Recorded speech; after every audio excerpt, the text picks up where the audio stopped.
Hey guys, my name is Helium Lemon 15. Welcome back to Finding Paradise. Today's May 26th. And here we have a young Colin doing one of his first flights. First flights ever in a little tiny plane rather than a big professional plane with lots of passengers. And the guy who taught him to fly is, of course, this illiterate guy who is yet somehow a skywriter. His job is to write words in the sky, even though he's illiterate. So anyway, here we are back to this nonsensical, sweet little game that, and I'm just trying to finish this game so I can get around to playing Imposter Factory. Or just to play a different game, that would be nice too. F.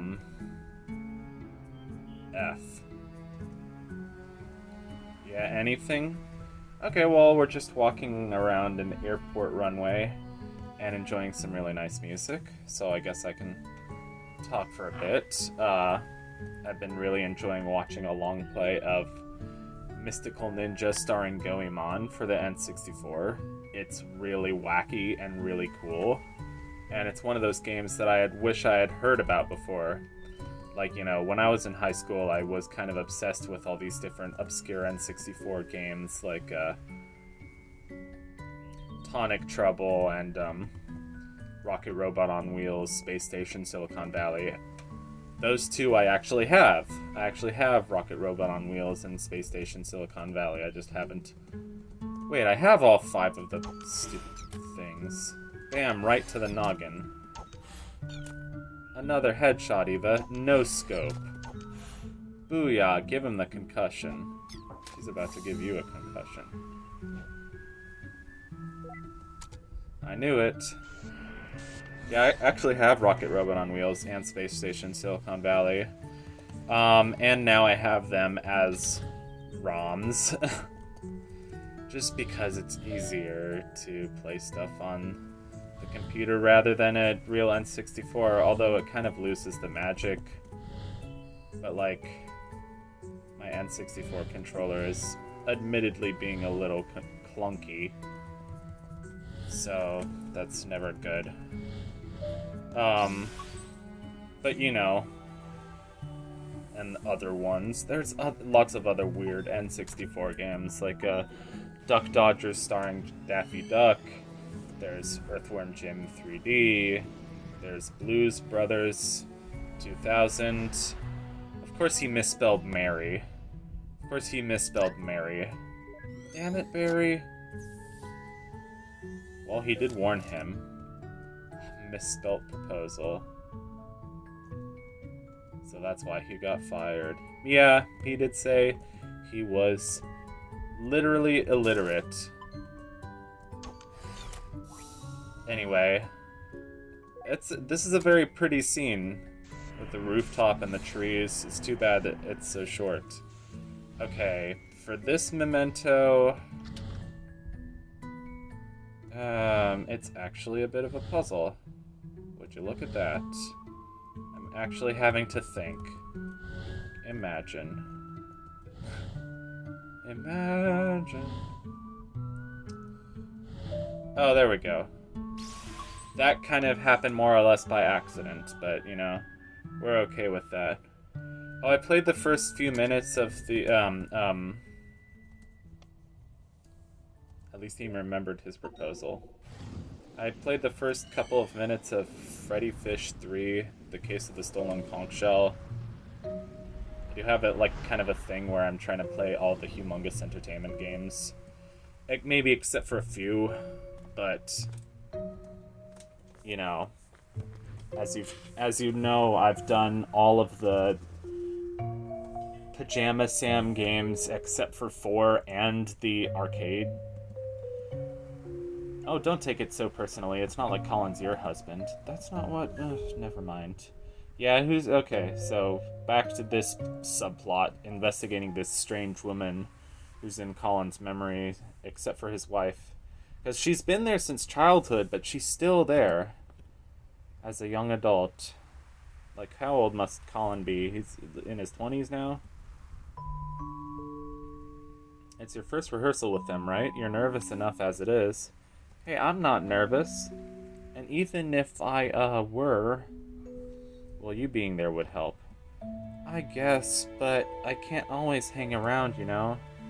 Oh, and she does this thing where she, like, plays with her hair with her hand. That's kind of her signature thing. Hey, remember how you always used to tell me about your day after school? Why don't you go on ahead and you can tell me all about it after the rehearsal? Okay, then it's decided. Bye! You'll be fine. Why are you jumping into a bush? What a wacky gal. Received note. Wacky gal. Let me look at that note. Someone's a little cuckoo in the head. Alright. I want to save. How long have we been going? Okay. About 6 minutes.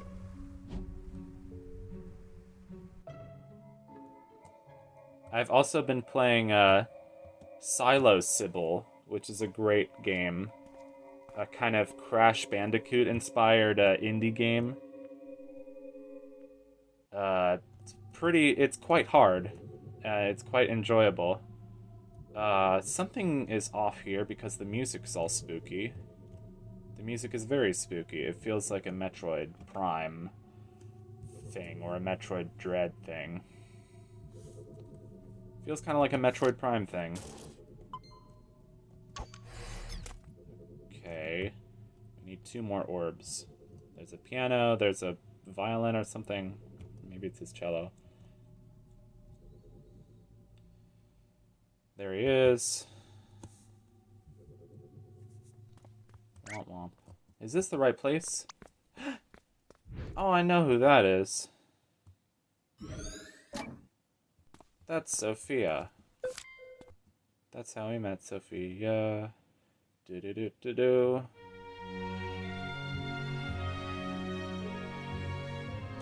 I know I'll never forget meeting my current girlfriend. Current girlfriend. My only girlfriend. Something was off around bar 36. From somewhere on my right side. By someone in the cello section. Someone sitting in the second row. Towards the front. Colin, is it? I think you were rushing a bit. Better watch that. I will. Alright, let's pick up from bar 35. Right into the solo. Ready?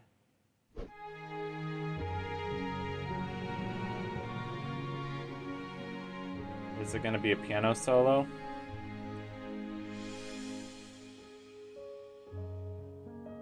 Sure is. There he is, watching her play the piano solo.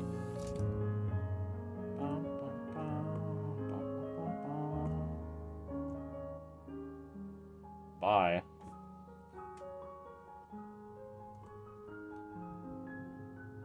So yeah, we'll never forget meeting my girlfriend, who is my only girlfriend, because I've never had another one.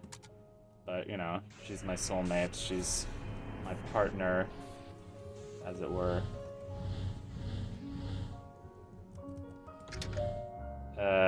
So... It's the books? Yeah, that one was easy. They just kind of lined up right away. What book is that? Boethius. She's reading Boethius. Never mind. Oh, they're in an aquarium. I love aquariums so much. Aquariums are like one of my favorite things. I miss Endless Ocean. What is that? My best effort. Let me guess. Let me guess. He's a crappy artist. Skills of an artist. Oh wow, it's Nemo from the hit movie Finding Nemo. Oh wow, that's actually pretty good. I'm definitely the one on the left. I'd say my mom's the one on the right, because she can sketch like nobody's business, so. I love aquariums so much. Like right now I'm living in Baltimore, so Baltimore has the National Aquarium, It's so amazing. It's gotta be one of my favorite places on Earth.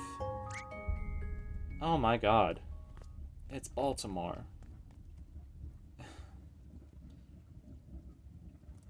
No, I mean, Baltimore has its good parts, and it has... Yeah, it's Baltimore. But, you know, I could see myself living there for a bit more. It's good to have interests other than gardening, is that what he said? Goodness. But living in Baltimore is making me feel like I want to learn to drive. I mean, I've never loved cars or driving, but I like being able to get out of the city to the suburbs a bit more. Oh man, I had a tough piano teacher too. I don't really love playing the piano anymore, and unless it's with my own band.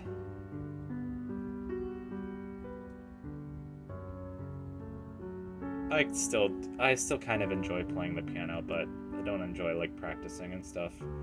Anyway.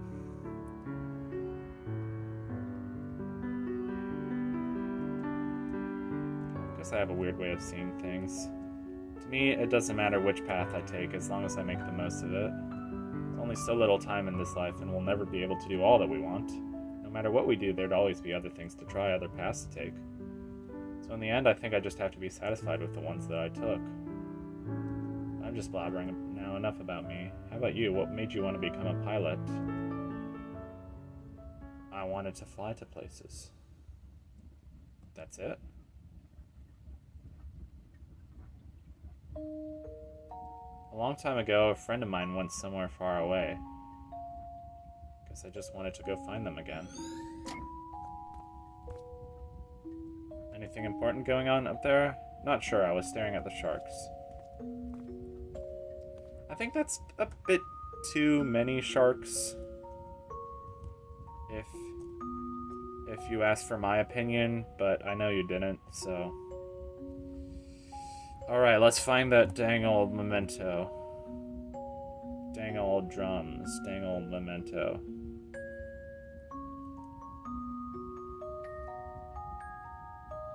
This is cool. I'd love to find more games besides just Endless Ocean. About the ocean, about diving, about studying sea life. Not Subnautica. Subnautica is popular enough already, so I've kind of lost my interest in it, but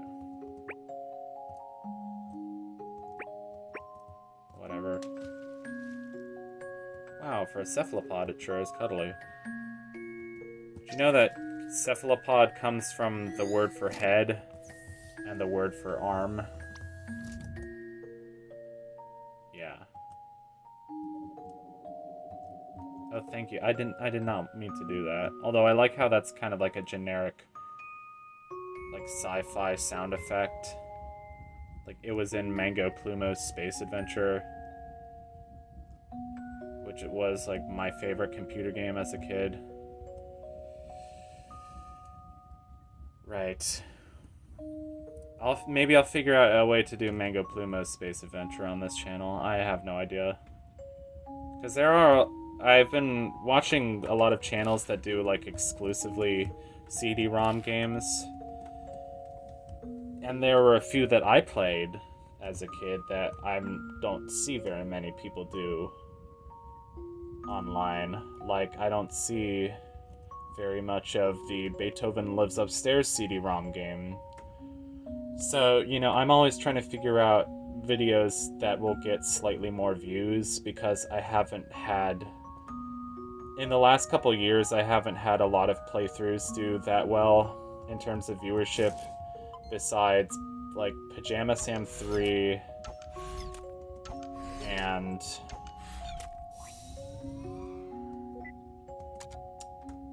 the uncommentated Fluidity playthrough. All of those Pajama Sam games have been doing alright, but Pajama Sam 3 in particular. Oh god, this is...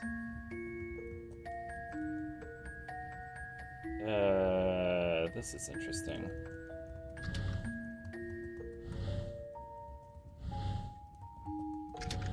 So we basically only have two options here. Huh.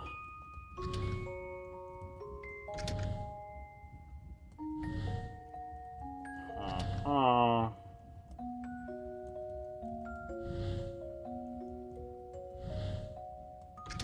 Yep. And then move that. Yeah. I figured it out. I'm so smart. I figured out the puzzle. I'm a smart boy. I'm a very smart boy. Hey, we're good to move on now. Go on then, I'll catch right up. I don't blame her. I would be enjoying that aquarium if I was there. I think I'm about ready to take a break. But, of course, there's always text at the beginning of the memory. Sure are taking your time. Hey, no one's kicking me out. Good thing I got my hours in time, huh? You'd better have. It's gonna be a different world out there. You ready to go? Yeah, in a moment. You done with your jellyfish phase? It's not a phase. It's not a phase, Mom. Alright, see you in the next episode of Finding Paradise.